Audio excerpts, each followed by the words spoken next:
Whoa, hey, Ætérnal, just real quick. You're going to get a message.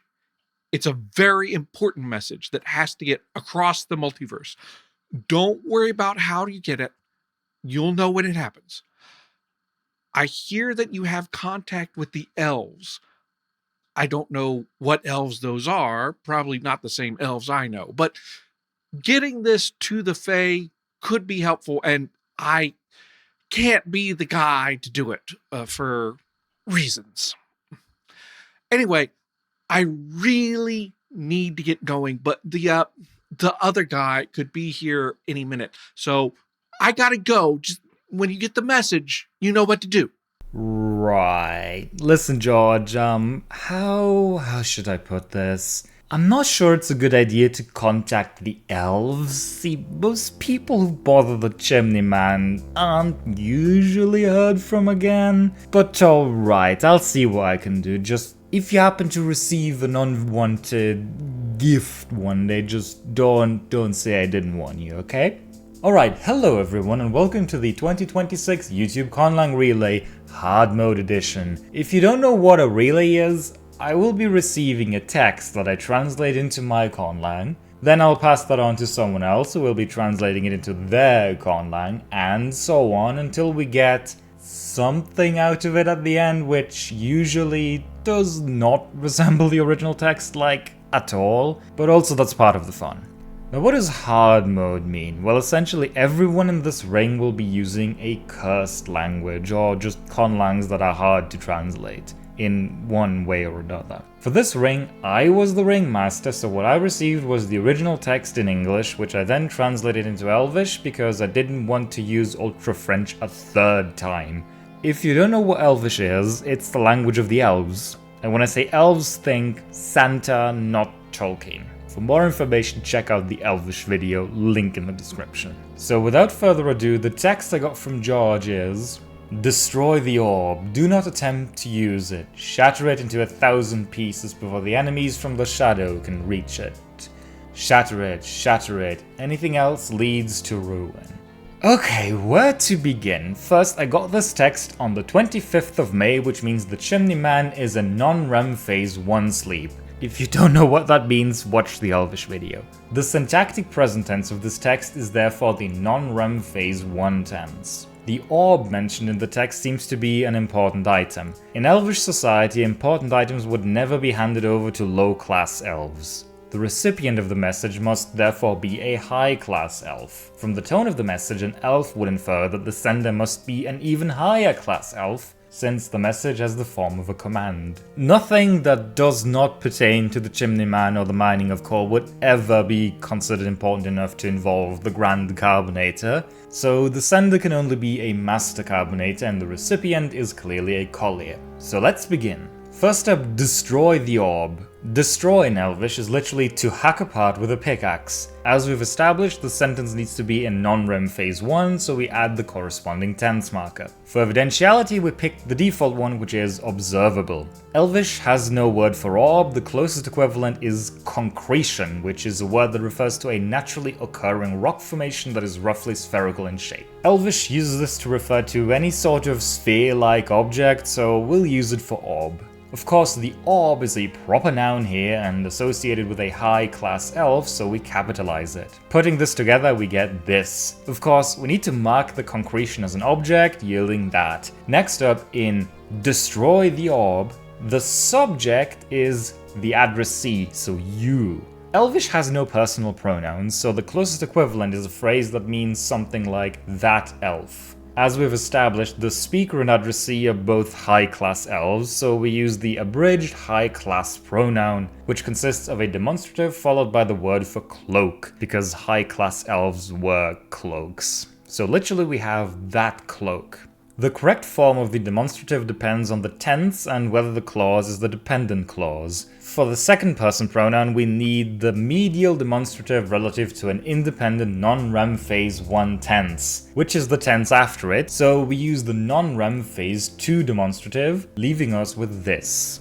You is the subject here, so we add the subject marker before it. This gives us the sentence, you destroy the orb. Or more literally, that cloak hacks apart the concretion. Of course, we don't want to say you destroy the orb here, but rather destroy the orb. We now need to turn this into an imperative. ELVISH has no morphological imperative, instead it uses a periphrastic construction that involves turning the clause into the object of another verb. The correct verb to use depends on the social status of both the speaker and addressee. In this case, both are high-class elves, so the correct word is to entrust. We add that to the sentence and mark the rest of the clause as an object of this verb. Our original clause is now a dependent clause. Normally this would mean that we'd need to adjust the form of you here since demonstratives behave differently in dependent clauses, but we'll skip this step here and you'll see why in a moment. A proper imperative construction requires a few more steps. First, the verb markers are moved out of the dependent clause and into the matrix clause. Next, the subject of the dependent clause becomes the second direct object of the matrix clause. ELVISH has no indirect object, so ditransitives like entrust take two direct objects instead. Note that word order matters here, that is, the thing being entrusted, in this case the destruction of the orb, is placed first, and the entrustee,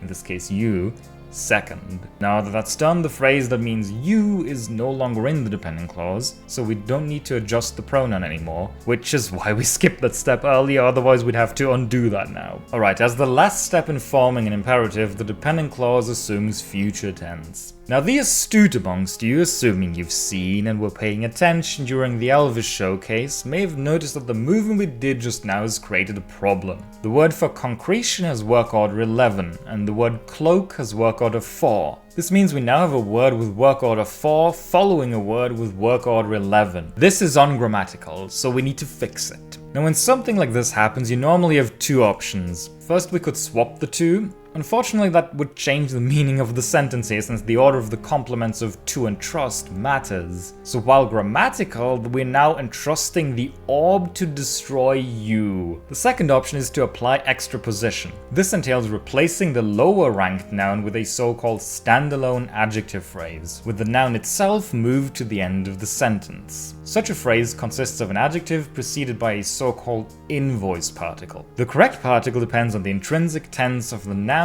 as well as the tense of the clause. Concretion is a non-rem phase 1 noun. It is contained in a clause in the non-rem phase 2 tense. The invoice particle needs to adjust the tense of the noun to match that of the clause, so the correct particle for that is this one. This particle needs to be followed by an adjective that describes the noun. We don't have one here, so we just use the null adjective. Plugging this into our sentence, we get this with the standalone adjective phrase replacing concretion, which in turn is moved to the end of the sentence. And with this, the word order of the sentence now matches the work order of the nouns it contains. Finally, after all of this, the matrix clause is still missing a subject. In an imperative, the subject is the speaker, in other words, I. Similarly to you earlier, this is expressed with a demonstrative and the noun for cloak, preceded by a subject marker. As a final adjustment, since the orb belongs to Corley, we add a particle that raises its work order from 11 to 4. While this does mean that its work order is now equal to that of cloak, which you might think makes the extraposition we just did unnecessary, cloak refers to an elf here, and it's generally considered more polite to place words that refer to elves before other nouns if they have the same work order. If the elf in question is a high-class elf, this is even required, which is why extraposition is still necessary here. Overall, this means that destroy the orb has turned into this cloak entrusts that cloak shall hack apart the concretion. And with that, we're finally done with the first sentence. Now I know that was a lot, but fortunately that was the longest sentence, in ELVISH at least. And now that we understand most of the concepts involved here, we can move a bit faster. Next up, do not attempt to use it. To attempt in ELVISH is this verb. The use in to use it is a bit tricky. ELVISH has two words for use, one that literally means to swing a pickaxe and which figuratively means to use something for its intended purpose, and another one that means to throw a pickaxe and which figuratively means to misuse something. Not entirely clear which one is intended here, but I went with to use something for its intended purpose. Putting those two together we get this. Now normally use would require a direct object here, and in English we have to use it, but ELVISH has no word for it. Its pronouns can only be used to refer to elves. Now we could use a standalone adjective phrase here, but the most straightforward solution to this in ELVISH is that if an object or subject is obvious from context, we can elide it altogether. So that's what we'll do here. Now the sentence here is do not attempt to use it. so we need to negate this. Negation in Elvish is expressed with yet another verb, so we add that to our sentence and the rest of the clause becomes its direct object. Note that the direct object marker is different here since the negative verb is considered lazy and not working like all the previous verbs we had before. Finally, we slap the object marker at the start to signal that this entire negated clause is another dependent clause under entrusts from the previous sentence, which turns this into yet another imperative. To that end, we also repeat the non-rem phase 2 tense marker to make that a bit more obvious, leaving us with this cloak entrusts that cloak shall not attempt to use it for its intended purpose. Next, shatter it into 1,000 pieces before the enemies from the shadow can reach it. This is quite long, and there's a natural break here even in Elvish, so we break it into 2 pieces, starting with shatter it into 1,000 pieces. First, shatter. Elvish likes reusing existing words, so for this we'll just use the word for destroy from before, which as you might recall literally means to hack apart. We can add an intensifier to this to turn this into something that means to hack apart vigorously or thoroughly, which I would argue is close enough to shatter. Instead of into 1,000 pieces, an elf would say 1,000 times. 1,000 is very obviously assuming a base 10 system, whereas Elvish uses Santar's number system, which is base 25. So instead of 1,000, which is 10 to the 3, we'll use 25 to the 3, which happens to be 15,625. In Santar, that is this. The literal meaning of this is more Christmas. That's how numbers work in Santar, don't think too hard about it, but in Elvish, that is this, except we contracted a bit to form an actual number. The word time in some number of times is this, which literally means an instance of something. Now just putting those side by side is not enough because amounts in Elvish are expressed using possessives. So for instance, 3 stones will literally be 3 of stone, which means we end up with this. Combine this with shatter from before and we're almost done. Since this is still an imperative, we once again add the future tense and object markers as before, the subject as well as the orb are elided, which leaves us with this clause, meaning this cloak entrusts that cloak shall vigorously hack it apart 15,625 times. On to the second half of this, before the enemies from the shadow can reach it. To reach something in Elvish is literally to touch with one's hand towards something. The verb for touch with is this. Now in English, the direct object of touch is the thing we're touching, and whenever you use to touch it is indicated by a preposition, such as with my hand. In Elvish, we have the opposite. The thing doing the touching is the object. In this case, the hand becomes the direct object of the verb. Now this entire adjunct is in the future relative to the first half of the sentence, which itself is in the future relative to the time of utterance. This means we need the future in the future tense particle here, which happens to be the non-rem phase 3 particle. The orb, since it is the thing being touched, would ordinarily be introduced by a preposition meaning towards, and since hand has a work order of 11, we then have to extrapose it to move it after the orb, since the latter has been raised to a work order of 4 here. The invoice particle we need is different, but the overall procedure is the same as before. However, the reason I said ordinarily is because we can actually elide the orb altogether, along with the preposition, as it is still clear from context what we're referring to here. This leads us to an important principle in Elvish grammar. An elided element is not absent, it is silent. In particular, it can still affect the syntax of the sentence. That is, the sentence behaves as though orb was still there, and thus the extra position of hand needs to remain, even though this means that the standalone adjective phrase and its referent end up next to each other. Syntactically speaking, this is probably the most complicated part of the entire text. Moving on, the word for before is complicated. We need to make use of a variation of this particle which most generally expresses some temporal relationship. It has 5 forms, 1 for each tense, and its meaning depends on its syntactic tense relative to the syntactic tense of the clause. For before, we need the past tense of the syntactic tense of the clause. This clause is in the non-rem phase 3 tense, and while this is the semantic future in the future tense relative to the time of utterance, which means that the semantic past tense overall would be the REM sleep tense, the syntactic past tense relative to this particular clause is the tense before it, which is the non-REM phase 2 tense. This means we need the non-REM phase 2 form of the particle. Now in addition to all that, for it to actually mean before, it needs to be placed after the verb. Okay, almost done.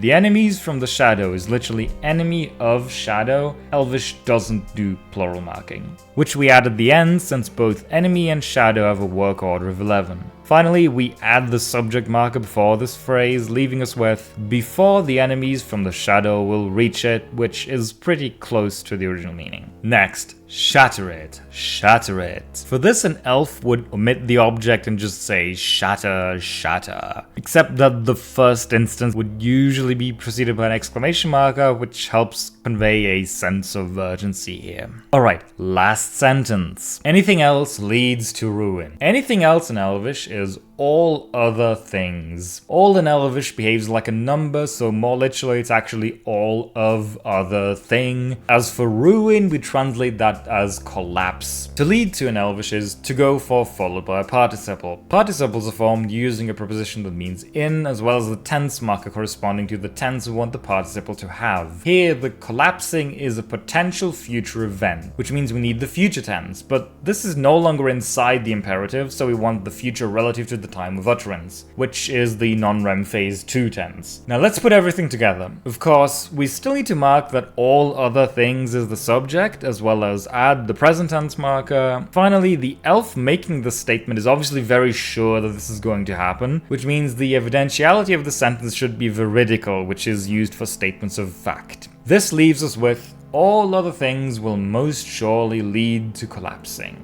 Alright, that was a lot.